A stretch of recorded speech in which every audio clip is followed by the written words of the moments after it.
계시록 12장 1절을 제가 봉독하겠습니다. 하늘에 큰 이적이 보이니 해를 입은 한 여자가 있는데 그 발 아래는 달이 있고 그 머리에는 12별의 면류관을 썼더라. 오늘 제목은 해를 입은 한 여자가 하는 제목이 되겠습니다. 전체적인 내용을 먼저 말씀을 드리게 되면은 1절에서 6절까지 이제 말씀은 이제 7년 환란 전 3년 반 전쟁이 끝날 무렵입니다. 전 3년 반, 후 3년 반이 있죠. 7년 환란 가운데서. 그때도 아직까지 예배를 드리는 곳이 있지요. 그 예배를 드리다가 어떻게 됩니까? 붙잡혀 가서 감금을 당하게 되고 고난을 당하게 되고 그리고 성도라는 여자는 광야로 도망하게 됩니다. 그러니까 교회 출석이 되질 않습니다. 그래서 오늘 이 요한계시록 12장은 그 가운데서도 가장 그 난제 중에 난제가 아닌가 이렇게 여겨집니다. 그리고 이제 7절에서 17절까지 내용은 이제 전 3년 반 전쟁에서 이겼던 그 붉은 용의 권세가 하나님을 올바르게 믿고 예수 그리스도 안에 있는 모든 백성들을 붙잡아 가지고 뭘 하느냐? 고문을 합니다. 고문하는 이유는 원인은 뭐지요? 예수 그리스도를 믿는 사람들을 굴복시키려고요. 그래서 7절에서 마지막까지 기록이 그 내용입니다. 그래서 7년 환란 전에는 이런 것을 보아도 들림받을 수가 없다는 것이 성경입니다. 그럼 이제 다시금 이제 1절에서 봉독하면서 설명을 드리겠습니다. 하늘에 큰 이적이 보이니 해를 입은 한 여자가 있는데 1절만 봐도 우리가 여기서 난제가 많지 않습니까? 지금 요즘 이제 증거되는 말씀을 볼 것 같으면은 이 여자에 관해서 이게 거의가 지금 오인하고 있는 말씀 중에 한 대목인데 먼저 여기 해를 입은 한 여자라 그랬는데 여기서 해를 입었다는 것은 어떤 나쁜 그런 뜻이 아니고 빛을 입었다 그런 말입니다.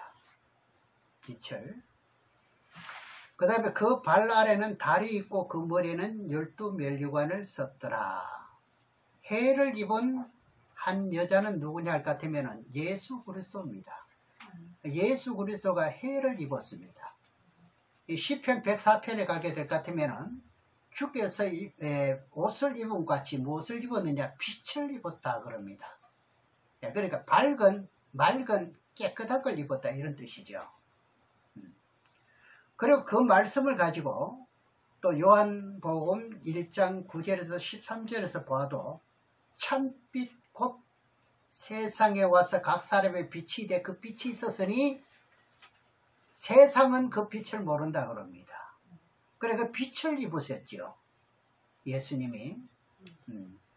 그래서 참빛이 왔을 것 같으면은 그 빛을 영접하면은 뭐가 되느냐? 하나님의 아들이 된다는 거예요.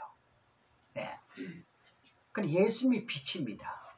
본문 내용을 다시 보면은 하늘에 큰 이적이 보이니 해를 입은 한 여자가 있는데 그래서 해를 입었다는 것은 이제 여자라는 분이 빛을 입고 있구나.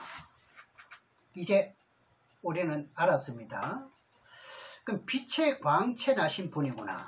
결국 그분을 통해서 하늘나라 빛의 세계가 이루어진다고 해도 됩니다.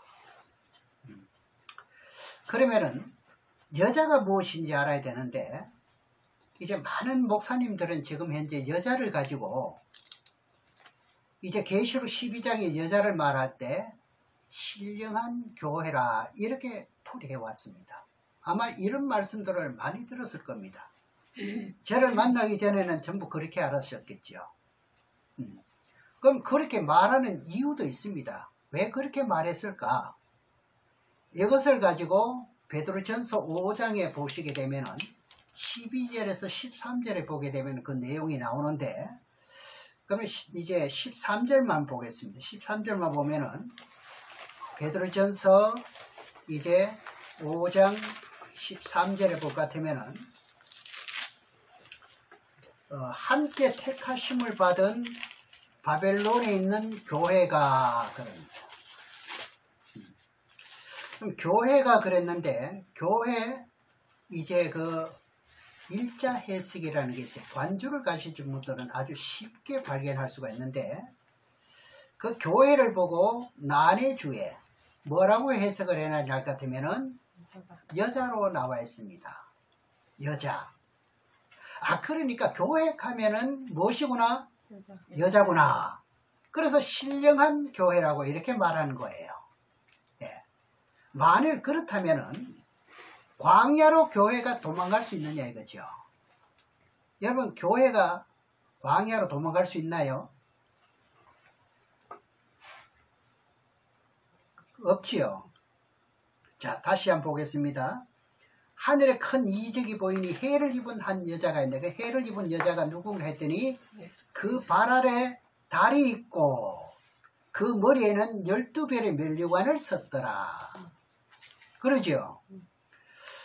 그러면 12별의 면류관을 썼을 것 같으면 예수님의 12 제자를 말합니다. 제자 12를 말합니다. 여기서 이제 여자라는 부분을 한번 밝혀보겠습니다. 과연 교회를 여자로 풀어도 되는지 아니면 다른 뜻으로 풀어야 되는지 잘 들으셔야 됩니다. 네.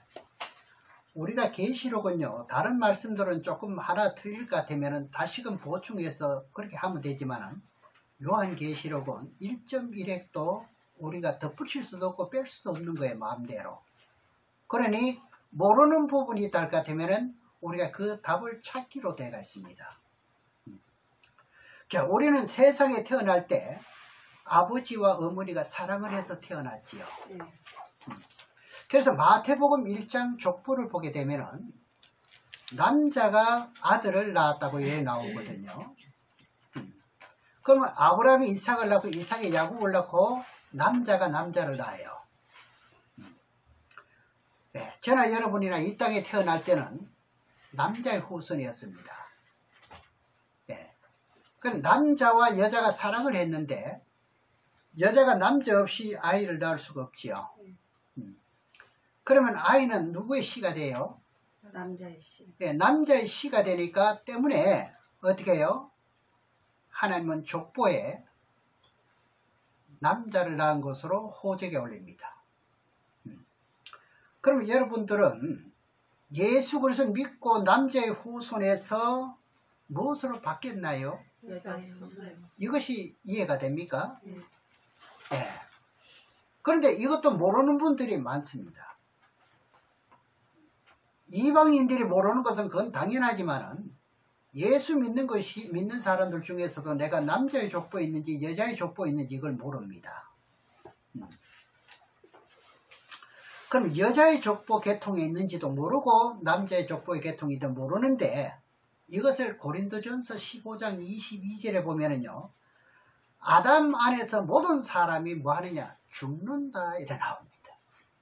뭐에서는 다 죽어요? 그러면 아담 계통에 있으면 돼요, 안 돼요? 안 돼요. 여자의 계통에서는 어떻게 되느냐? 산다 이렇게 나와요. 그럼 우리가 어느 계통이 돼야 돼요? 여자의 계통이 돼야 된다 이 말입니다. 그럼 고린도전서 15장 22절을 보게 되면은 이제 계시록 12장을 해석하는 데는 좀 이게 난제가 많기 때문에 아마 몇 회에 거쳐서 말씀을 드려야 될 것 같습니다. 예, 고린도전서 15장 22절의 말씀에 보면은 아담 안에서 모든 사람이 죽은 것 같이 아담은 남자입니까 여자입니까? 남자지요. 그럼 아담을 통해서 세상의 모든 사람들이 태어났으면은 남자의 후손이 맞지요. 그 다음에 그리스도 안에서 모든 사람이 삶을 얻으리라. 저나 여러분이나 세상의 남자 후손으로 태어났다가 어떻게 됐습니까? 여자의 후손으로 족보가 바뀌었습니다. 믿는 시부터. 더 정확하게 말할 것 같으면은 세례 받을 때부터 여러분의 이름은 이 땅이가 아니라 하늘나라에 기록되어 있어요. 신분이 바뀐 거지요. 그래서 이것이 이제 창세기 이제 3장에 나오는데, 바로 이제 창세 전에요. 예비했던 분이 있는데, 창세 전에, 창세 전 갈 것 같으면은 천지를 창조하기 전에, 예. 그때 이제 예비했던 부분이 누구냐 하면 예수 그리스도로 나와요. 그럼 예수 그리스도가 언제 예비되었지요?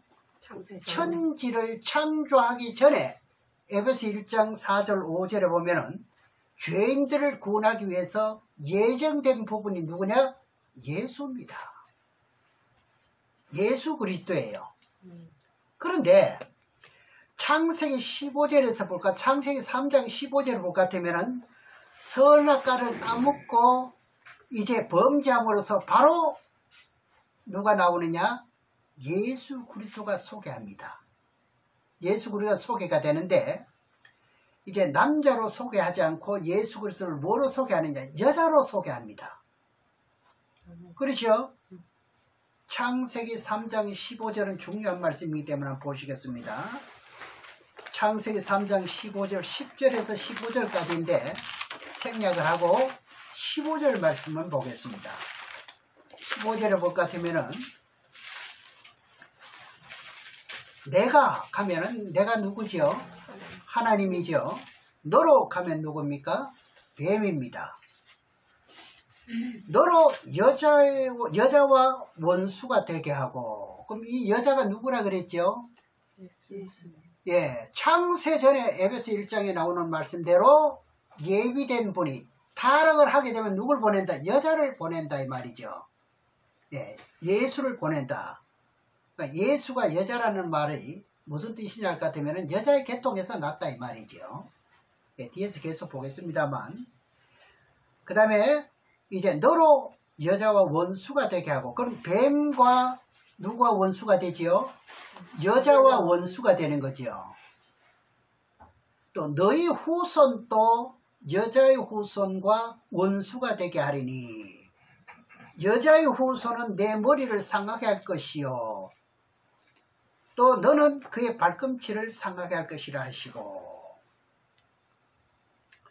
그럼 뱀이 여자의 발꿈치를 상하게 했는가요, 안 했는가요? 그래서 예수님이 십자가에 못 박히게 되죠. 그래서 예수님이 유대 땅에 오셔가지고 복음을 외치고 전할 때 바리새인과 서기관들이 무슨 짓거리를 했나요? 그럼 예수님께서 이들을 보고 말하는데 지복하기는 뭐라고 말하냐? 뱀들아 그럽니다. 그럼 바리새인과 서기관들이 뭡니까? 그럼 원수가 맞아요, 안 맞아요? 그러니까 여자와 뱀과 원수가 되게 하고, 그 다음에 여자의 후손은 누구라 그랬죠? 예수님이요. 이 모세오경에서 기준으로 이사야서, 예레미야, 에스겔, 다니엘, 소선지자 12이죠. 다 하나님의 아들 메시아 여자를 통해서 오실 것을 예언합니다요. 네. 그러면 갈라디아서 4장 4절에서 5절 2절을 말씀해 보면은, 때가 참에 하나님이 그 아들을 보내사 여자에게 나게 하시고, 누구에게 나게 했어요? 여자에게 나게 했지요. 때가 되매 율법으로 나게 하신 것은 율법 아래 있는 자를 속량하시고 우리로 아들의 명분을 얻게 하려 하십니다. 그 예수님이 여자를 통해서 왔습니다. 이 말씀은 여러분 이사야 7장 14절 볼 것 같으면 처녀가 잉태해서 뭘 낳는데? 아들을 낳는데. 그럼 세상 사람들은 처녀가 아들을 낳을 수 있나요? 이건 말도 안 되는 소리죠. 그러나 예수님은 사람의 방법을 통해서 태어난 것이 아니고 성령으로 마리아 처녀의 몸에 잉태돼서 태어났거든요. 그래서 이제 마태복음 1장의 족보를 사람들이 보는 데는 아주 대수가 이렇게 성경에서 다 말씀을 이제 해놓았는데, 대수를 몇 대를 그 답을 아직도 찾지 못하는 사람들이 굉장히 많아요. 이 대수를요. 분명히 성경에서 기록해 놨는데 이 대수를 찾지를 못해요. 근데 계시록 12장에 나오는 해를 입은 이제 한 여자를 신령한 교회라고 해석하고 말아버렸어요. 성경은요, 항상 근본적인 진리의 바탕이 분명히 있습니다. 뜬금없이 말하는 게 없고 원인, 과정, 결과가 분명하다 이 말입니다. 그럼 이 마태복음 1장에 보게 될 것 같으면 누가 누굴 낳고 족보가 왜 이렇게 지저분하냐는 말도 한번 들어보셨지요. 참 마태복음 1장 족보를 보면 좀 지저분하다는 말을 들을 만해요. 왜냐 할 것 같으면요, 유다가 시아버지가 며느리하고 동침을 하지요. 그 다말이 있지 않습니까? 다말이 동침을 해서 후손을 잇고 또 여기서 그거를 하나를 끝이는 게 아니라 또 기생 라합이 또 나옵니다. 이런 분이 예수 낳는 족보에 들어간다 하니까 이게 뭐 황당한 일 아니겠습니까? 예. 그래서 예수 그리스도의 족보가 정말 지저분하다. 뭐 아예 이렇게 이제 생각을 하고 말아버립니다. 그러니 아직도 마태복음 1장 1절에 17절까지 보게 될 것 같으면 그 의미의 뜻을 깨닫지 못하고, 그러니 성경은요, 눈이 있어도 봉사라 그럽니다. 눈이 있다고 다 보는 게 아니라 못 본다고 되어 있어요. 그래서 예수님께서 바리새인들에게 너희들이 눈이 감겼으면 차라리 죄가 없어내는 거야. 눈이 떴다고 하니까 뭐라고 그래요? 봉사라 말하는 거예요. 봉사라. 예. 그래서 하나님의 아들이라는 것을 여러 각도로 나타내 보이고 있는데도 하나님의 아들인 줄 모르거든요. 와서 활동할 때 그랬지 않습니까? 얼마나 그런 말씀을 심심찮게 말씀을 했잖아요. 그래도 그분을 아예 하나님의 아들로 인정 자체를 안 합니다. 오히려 예수님 보고 뭐라고 말하냐? 귀신 들린 자로 압니다. 그렇지 않고서야 어떻게 죽은 자를 살리느냐 이거죠. 그렇지 않고서야 어떻게 귀신을 내보느냐, 병자를 살리느냐 이거죠.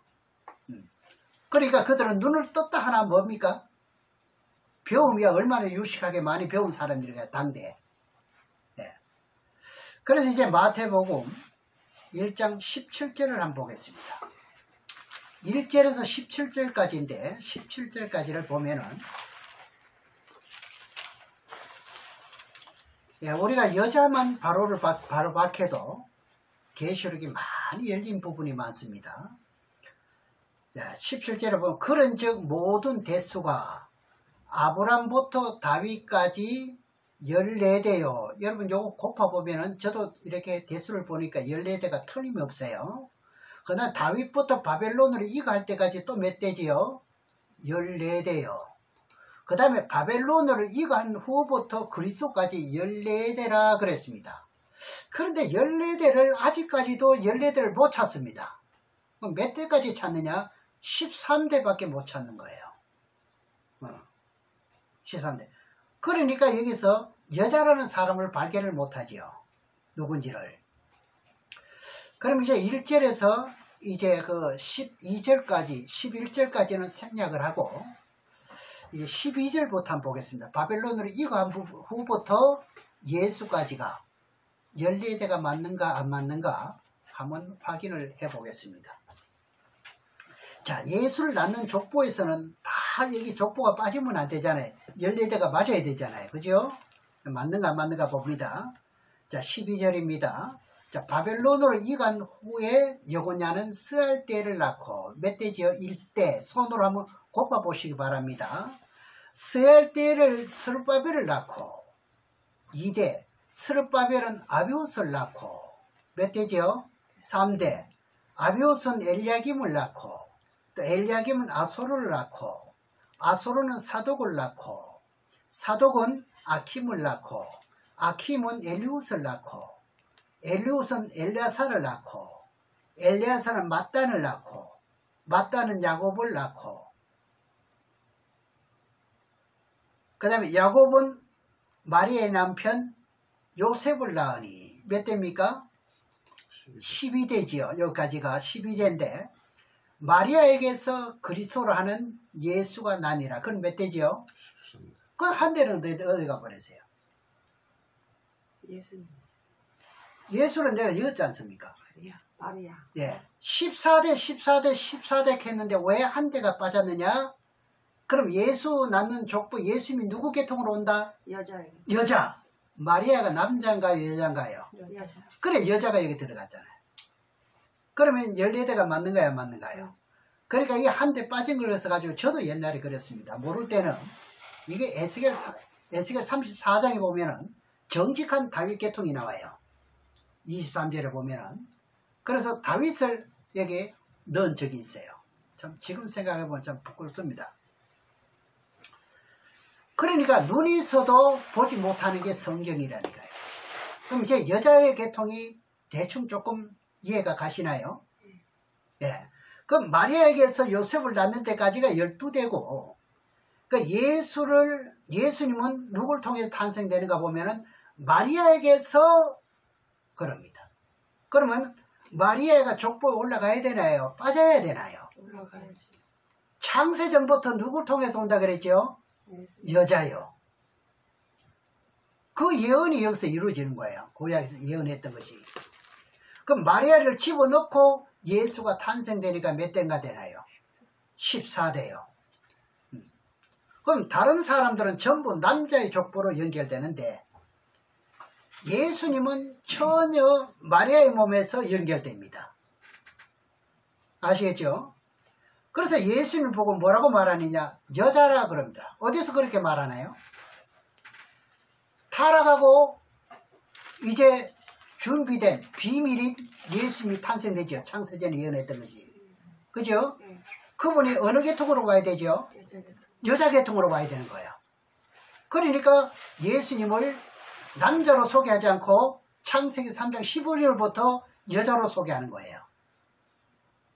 그러면서 이제 그 이사야 7장 14절에 보면 처녀가 잉태해서 아들 낳는다. 그 임마누엘이 하리니 하면서 마리아가 아들 낳게 되죠.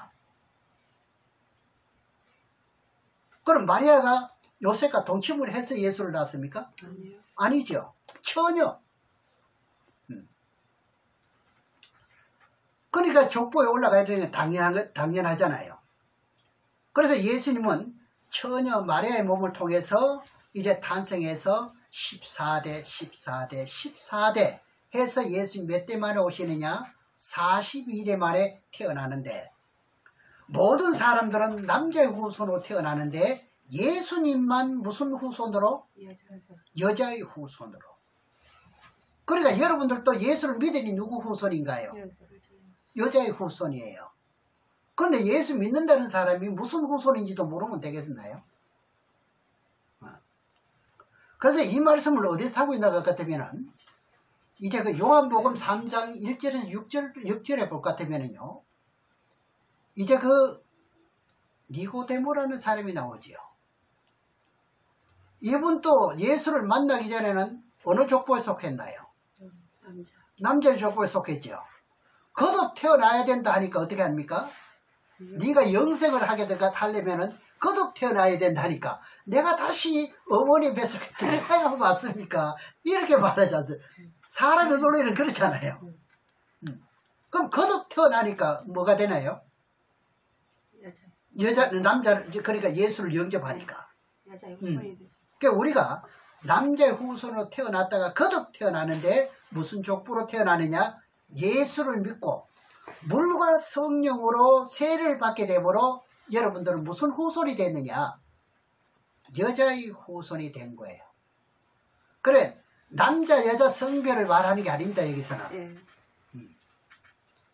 여자나 남자나 다 여자의 후손이에요. 남자라 할지라도 누굽니까? 여자입니다. 성경에는 그렇게 말하고 있어요. 그래서 이 말씀을 가지고 어디 보면은 그렇게 되겠냐면 야고보서 4장 4절을 보게 될 것 같으면은 간음하는 여자들이요. 그럼 여기는 남자는 속받았습니까? 예수 믿는 사람 말하죠. 세상과 벗된 것이 하나님과 원수임을 알지 못하느냐 이러지 않습니까? 그래서 간음하는 여자들이요. 예수 그리스도를 믿고 거듭 태어난 사람이 여자지요. 그런데 간음을 했대. 이 간음은 예수 그리스도를 믿고 거듭 태어났으면은 우리는 하나님의 신에 속해 있는데도 세상을 사랑했다 이거죠. 여러분 어디에 속해 있어요? 하나님의 신에 속해 있지 않습니까? 거듭 태어났으니까 성령으로 세례 받았나요? 안 받았나요? 그래 거듭 태어났으니까요. 그러니까 세상은 사단마귀에 속해 있지 않습니까? 결과적으로 하나님과 예수 그리스도 혼인했던 사람이 여러분 세례 받아보러 혼인한 거예요. 그 다른 신과 교제했다면 간음죄를 지은 게 맞나요? 안 맞나요? 맞지요? 그래서 간음하는 여자라 그럽니다. 이것을 몰라가지고 지금 요즘 뭐라고 말해요? 신령한 교회로 풀어왔습니다. 교회를 여자로 풀어왔다니까요. 근데 그분들이 지금은 큰 소리 치지만은 언젠가는 하나님은 성경 말씀을 등경 위에 둘 때가 있어요. 그러면 이제 본문 말씀에서 여자가 누구인지 이제 알았나요? 몰랐나요? 이해가셨죠? 본문 말씀 다시 봅니다.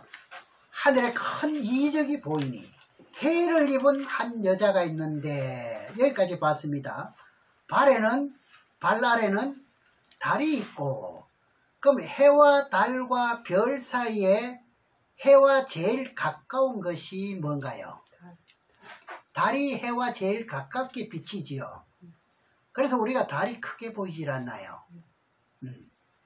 다른 목성이나 다른 것은 어떻게 금성이나 이런 것은 해와 좀 떨어져가 있기 때문에 작게 보이지요. 덩치야 뭐 더 달보다 더 클 수도 있죠. 몇십 배가 된다 할지라도 어떻게 해요? 가깝게 있는 게 그렇게 보이잖아요. 그럼 예수님을 제일 가까이 모시면서 소개했던 분이 누굽니까? 세례 요한이거든요. 그럼 예수님보다 얼마나 먼저 왔느냐? 6개월 앞서서 회개하라. 천국이 가깝다고 외친 사람이 세례 요한입니다. 그래서 이제 마태복음 11장 10절에서 11절까지 볼 것 같으면 그 내용이 나옵니다. 그럼 예수님이 앞서 사자를 보낸다는 것이 누구냐? 세례 요한이었어요. 예수님 앞서 보낸다는 것이. 그 오늘 본문에서 이제 12장 1절에 보면은 해를 입은 한 여자가 있는데 그 발 아래 달이 있고 해를 입었다. 해와 달과 별 세 가지 다 나왔습니다. 해는 누굴 말하고 예수님을 말하고 달은 세례 요한을 말하고 별은 12 제자를 말씀합니다. 빌립보서 4장 1절에 보게 될 것 같으면 사도 바울이 복음을 외치고 증거할 때 성도들에게 복음을 전하고 구원받는 성도들이 자기에게 뭐냐 할 것 같으면 멸류관이 된다 그럽니다. 멸류관요. 그러면 한 생명 구원받는 것이 복음을 외치고 증거하는 사람에게는 뭐가 된다? 멸류관이 되는 거예요. 전도 많이 하시기 바랍니다. 복음을 전하고 전도해가지고 그 생명이 천국으로 인도가 되면은 이거는 어떻게 없어지지 않은 영원한 상급이라고. 다른 것은 없어지지만은 땅에 물질은 보고는 없어지잖아요. 그런가요? 안 그런가요? 이따도 없어지잖아요. 이것은 없어지지 않은 상급이라고 나옵니다. 그래서 예수님이 제자 12를 보고 이제 12인 제가 12인데 문도는 120명 문도가 됩니다만 그 중에 특별하게 선택받은 사람이 12이라 이 말입니다. 그래서 나머지는 제자가 아니냐 그 말은 아닙니다. 그래서 12사람이 전부 다 뭐가 돼버렸죠? 12사람이요 별이 됐지요. 별. 그럼 내가 새벽별을 주리라. 그건 새벽별이란 유대인의 왕이라고 그랬잖아요. 그럼 예수님이 12제자들이 전부 순교했거든요. 그 사람들이 전부 다 뭐가 됐습니까? 예수님은 만왕의 왕이 되시고 제자들은 뭐가 되죠? 북몽왕이 됩니다. 이제 그 말씀이 마태복음 19장 28절에 나옵니다. 제가 봉독하겠습니다. 예수께서 가라사대 내가 진실로 너희에게 이르노니 세상이 새롭게 되어 인자가 자기 영광의 보좌에 앉을 때에 나를 쫓는 너희도 12 보좌에 앉아 이스라엘 12지파를 심판하리라. 이것이 뭐라는 말입니까? 왕이라는 말이죠. 본문에서 보면은 12별의 면류관을 섰다는 것은 예수가 여자로 표현이고, 그 다음에 그 발 아래는 달이 있다는 것은 세례 요한의 뜻이었고, 그 다음 머리에는 뭐라 그랬죠? 12별의 면류관을 썼다는 것은 12 제자를 말했더라 이 말입니다. 이제 1절이 확실히 이제는 이해가 되셨죠? 해석이. 그래서 1절 하나를 푸는데도 이렇게 복잡합니다. 그래서 이렇게 이제 신학교에서 이런 말씀들이 정리가 되어 나왔더라면은 교계가 전 세계적으로 머리가 됐을 거예요. 아마 우리나라에 복음이 들어왔을 때 이렇게 신학교에서부터 이렇게 가르쳤으면은 우리나라가 그때부터 세계에서 1등 가는 머리가 됐을 거예요. 그래야 안 그래요? 네, 그 다음에 이제 2절로 들어가겠습니다. 본문 12장, 요한계시록 12장 2절입니다. 이 여자가 아이를 베어 해산하게 되매 아파서 애서 부르짖더라. 하나님의 아들 예수도 여자인데 여기 여자가 해산하게 되매 아파서 애서 부르짖더라 했으면 이 여자는 누구죠? 이제 여러분들 참 이해하니까 너무너무 좋지요. 예수님이 지금 어디가 계시나요? 하나님 보좌 우편에 계십니다. 그런데 여자가 아이를 베어 아파서 애서 부르짖나요? 예수님이? 아니죠. 예수님은 어디 계신다고요? 하늘나라 지금 보좌에 계십니다. 그분이 지금 아파서 애서 부르짖나요? 아니죠. 여기서 해를 입은 한 여자가 있고 또 예수를 믿고 거듭 태어난 여자가 있습니다. 그럼 여자가 몇이요? 둘이죠. 그럼 거듭 태어난 여자가 곧 해를 입은 한 여자의 아이를 베어가지고 아파서 부르짖는데 말이죠. 그럼 여러분들은 누굴 믿고 있나요? 예수가 누구라 그랬죠? 여자지요. 그럼 우리가 여자의 후손이라 그랬죠. 여자의 여자라 이 말입니다. 아시겠죠? 그럼 여러분들이 되는 거죠. 여러분들이 믿는 까닭에 어떻게 되나요? 믿음을 잉태했으니까 그걸 어떻게 해요? 낳기까지. 고통이 있을까요? 없을까요? 있다는 게 지금 요한계시록이에요. 그래 여자가 아이를 뺐지. 여러분들도 다 어떻게 됐습니까? 뭘 뺐나요?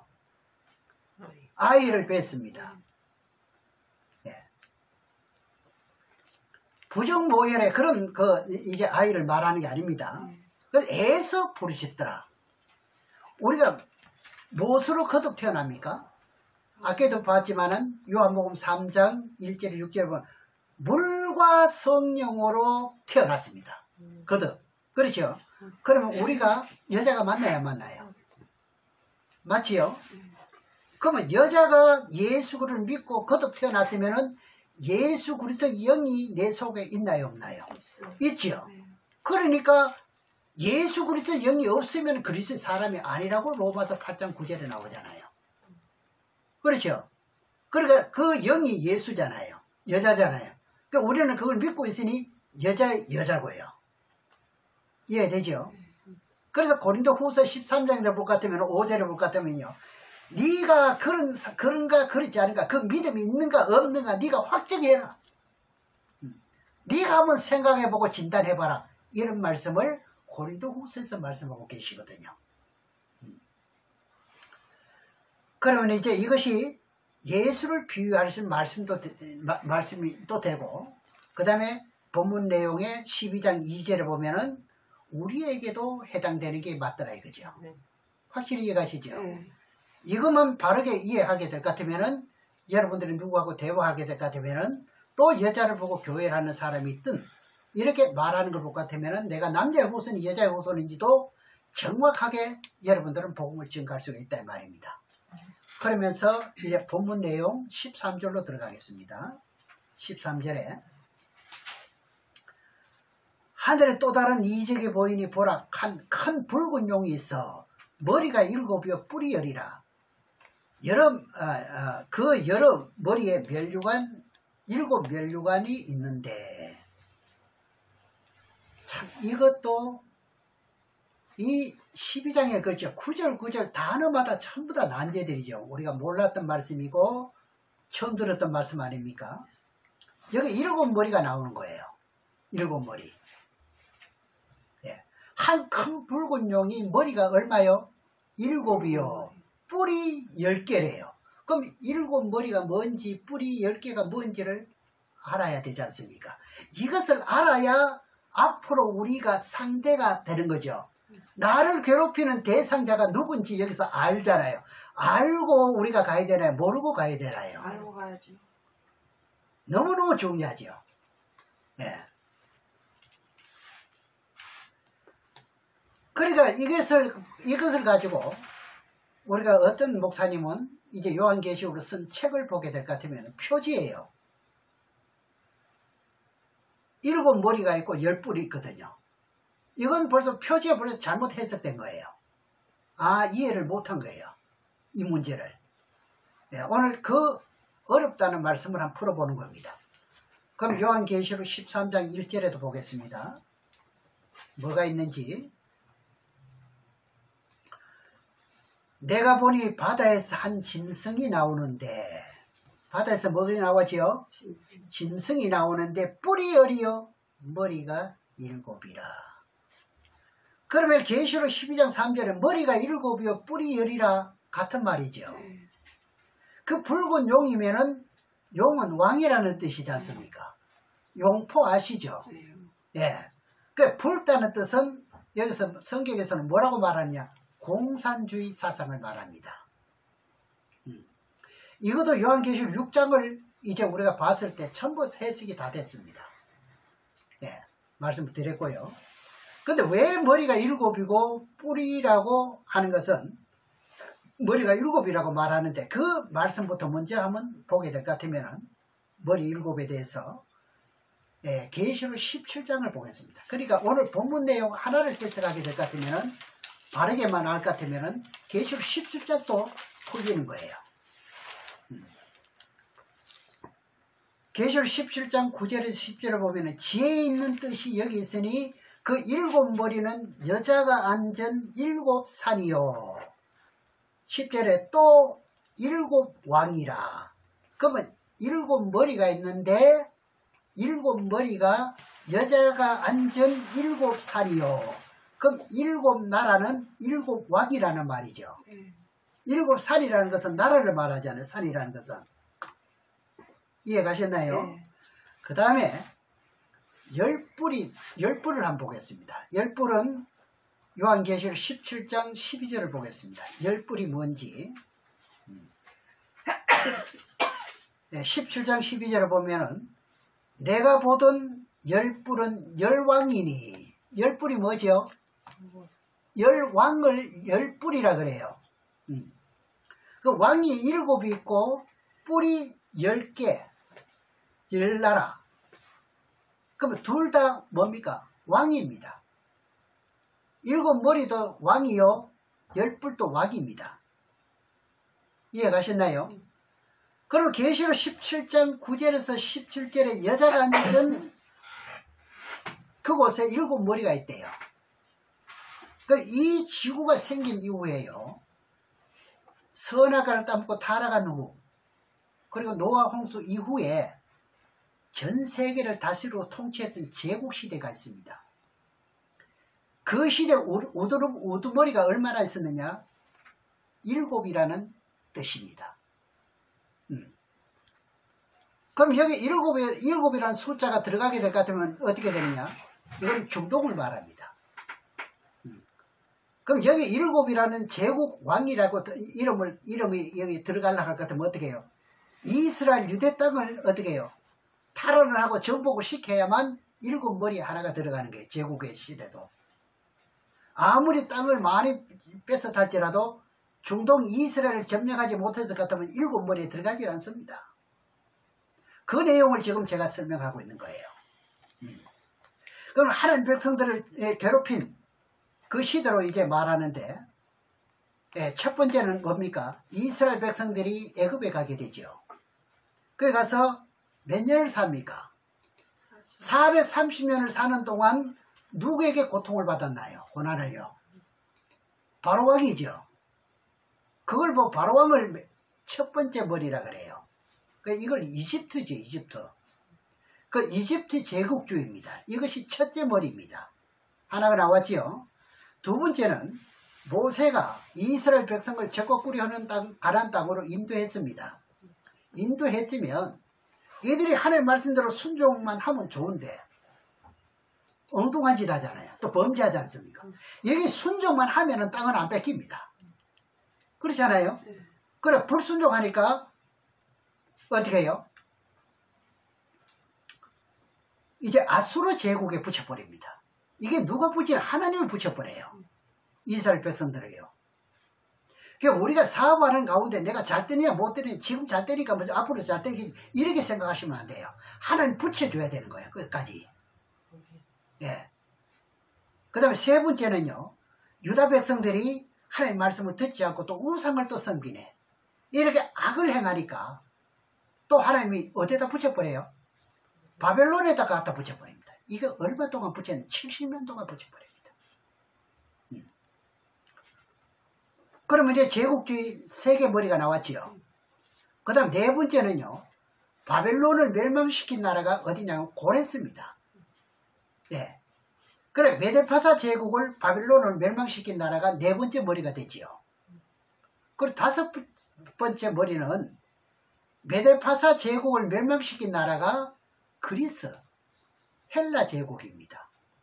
네. 헬라 제국 할 것 같으면은 알렉산더 대왕이 전쟁을 잘하는, 그 중동 전쟁을 정말로 잘하는 그런 왕이었죠. 어디까지 했날 것 같으면은 중동 이집트까지 침범에 들어가고 유럽까지 유브라데 강을 건너가지고 땅을 다 차지했습니다. 그 사람 누구냐? 알렉산더입니다. 사실은 역사적으로 볼 것 같으면 알렉산더보다 더 많은 땅을 차지한 사람들이 있어요. 칭기스칸 같은 사람들. 아무리 땅을 많이 차지해, 여기는 제국주의 머리 안 들어갑니다. 왜 안 들어가지요? 네, 중동 이스라엘 땅을 점령하지 못하기 때문에요. 이만큼 중요합니다.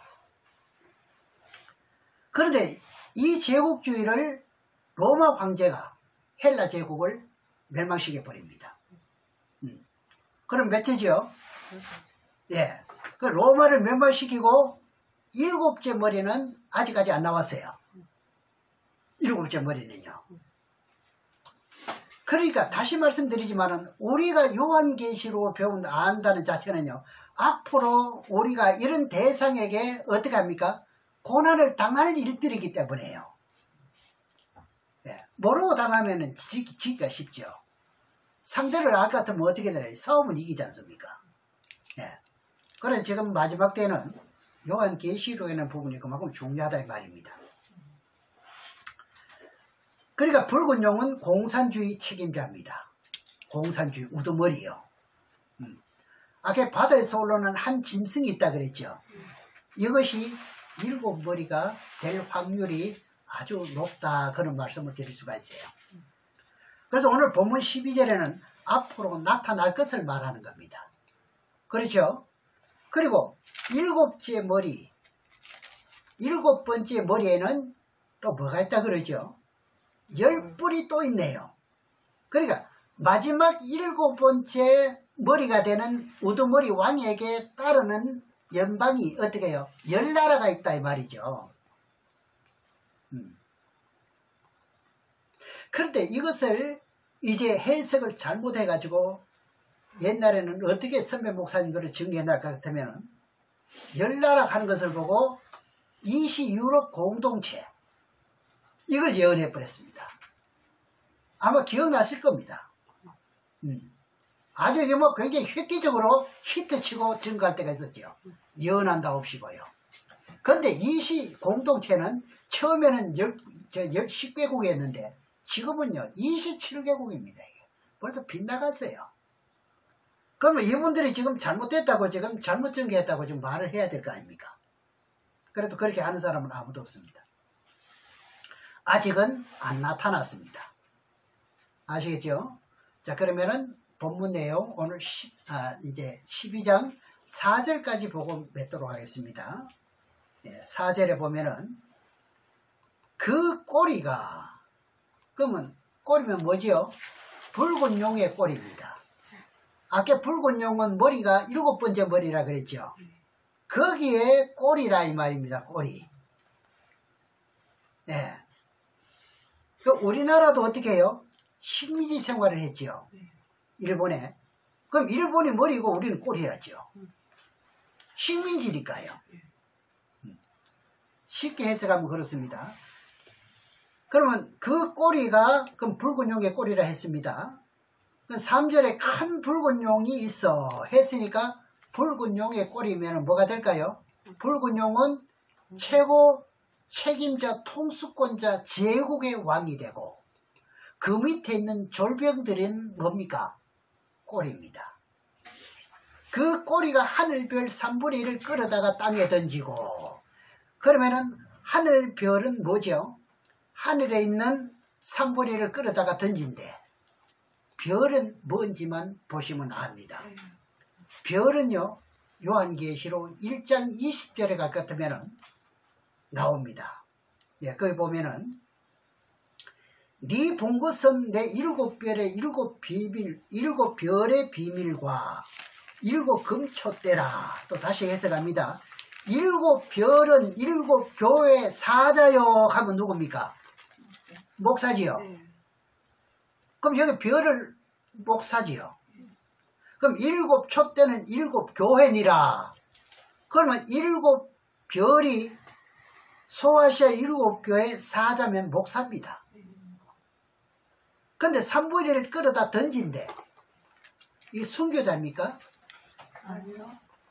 하늘별 3분의 1을 땅에 던진대. 그럼 별 3분의 1을 이제 던지는데 땅에 던짐을 받는 목사가, 팽개침을 받는 목사가, 그러니까 버려둠을 받는 목사가 3분의 1이면은 이거 적은 숫자입니까? 전 세계 목사 중에 3분의 1이 뭐다? 가짜라는 게 나와요. 가짜라는 거예요. 목사 3사람 중에 한 사람이 가짜라는 거예요. 정신 차려야 됩니다. 저도 제가 옳다고 말하는 게 아니라 성경을 보시고 여러분 그 길을 찾으셔야 되는 거예요. 이건 누구에게 맡길 수가 없잖아요. 돈이 있다고 해서 돈으로 해결될 일이 아니지 않습니까? 그래서 이런 사람들을 보고 어떤 사람이냐 할 것 같으면 지식의 열쇠를 가진 자요. 전부 어떻게 지식의 열쇠를 가지고 목회를 하는 사람. 이런 사람은 어떤 결과가 나오냐 할 것 같으면 너도 못 들어가고 들어가는 사람도 못 들어가게 하는 그런 사람들을 말하는 거예요. 네. 그러니까 이게 목사 되는 게 그렇게 쉬운 게 아니에요. 목사 되는 건 쉽게 됐다 할지라도 앞으로 목회를 해나가는 것은 사실상 죽음을 각오해야 되는 거예요. 네. 그래서 그 말씀은 어디 나오냐가 누가복음 11장 52절을 볼 것 같으면 지식의 열쇠를 가지고 너도 못 들어가고 뭐라 그래요? 들어가는 자도 가로막고 있다는 거예요. 그래 목회 중심이 그렇다는 거예요. 전부 인간의 방법으로 움직이더라 이거죠.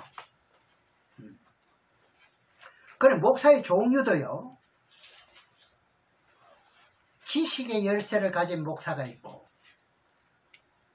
하나님께 서원해서 목사가 된 참된 목사라는 분이 있고요. 그리고 인간의 방법대로 된 목사가 있어요. 분명합니다. 그래서 하나님이 원하시는 목자는 많지 않아요. 하나님이 원하는 목자는 많지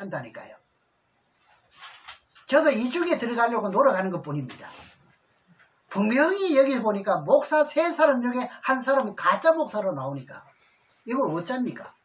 김동희 사람 이거 어쩌면 돼요? 응? 제가 성경을 지금 왜곡하는 겁니까? 지금 어떻게 하는 겁니까? 바로 보는 겁니까? 예. 이것을 전하면 제일 싫어하는 사람이 누구냐? 목사가 제일 싫어합니다. 이 유튜브 나갈 것 같은 목사님들이 제일 싫어합니다, 이게요. 양심이 찔리잖아요. 누가 보면 11장을 말씀드렸잖아요. 지식의 열쇠를 가지고 증거하는 자.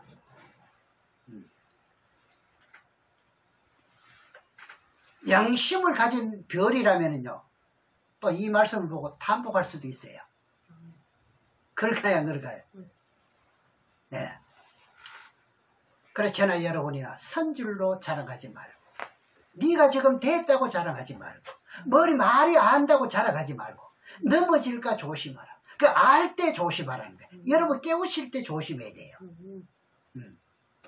주님 앞에 설 때까지 뭐 해야 된다? 겸손해야 된다는 거예요. 겸손해야 돼요. 그래서 오늘 본문에서 꼬리면 누구지요? 14절 다시 봅니다. 그 꼬리가 하늘별 3분의 1을 끌어다가, 그러니까 7머리에 붙은 그 꼬리들이요, 3분의 1, 목사 3사람 중에 한 사람을 죽여버립니다.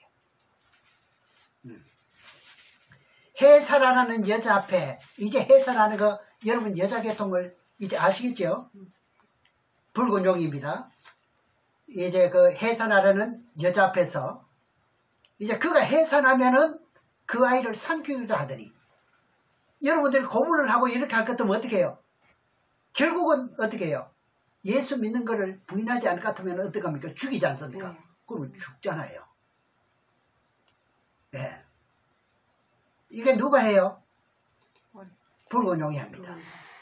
그 2절에 이 여자가 아이를 해산하게 되면 아파서 애써 부르짖더라. 그러면서 4절에 보면 그 꼬리가 하늘별 3분의 1을 끌어다가 땅에 던지더라. 용이 해산하는 여자 앞에서. 그러면 예수를 계속 믿고 있다 이 말이죠. 예수를 부인하려고 고문해도 부인하지 않더라 이거죠. 그러면 해산이 되는 게 맞나요, 안 맞나요? 맞죠. 그럼 순교하면 어떻게 되는가? 왕의 반열에 들어가잖아요. 이해가 가나요? 그래서 붉은 용이 해산하는 여자 앞에서 그가 해산하면 그 아이를 삼키려 하더니, 삼키는 것은 죽였다니 순교 당했다 이 말이에요. 네가 예수를 부인하면 살려줄겠는데 네가 어떻게 이렇게 고집이 세냐면서 죽여버려. 그런데 이 일도 얼마 동안이냐? 기간이 3년 6개월 동안입니다. 딱 기간이 있어요. 오늘 여기까지 말씀드리면서 나머지 이제 5절에서 쭉 계속되는 말씀은 또 다음 시간에 차근차근 말씀드리도록 하고 여기까지 마치겠습니다.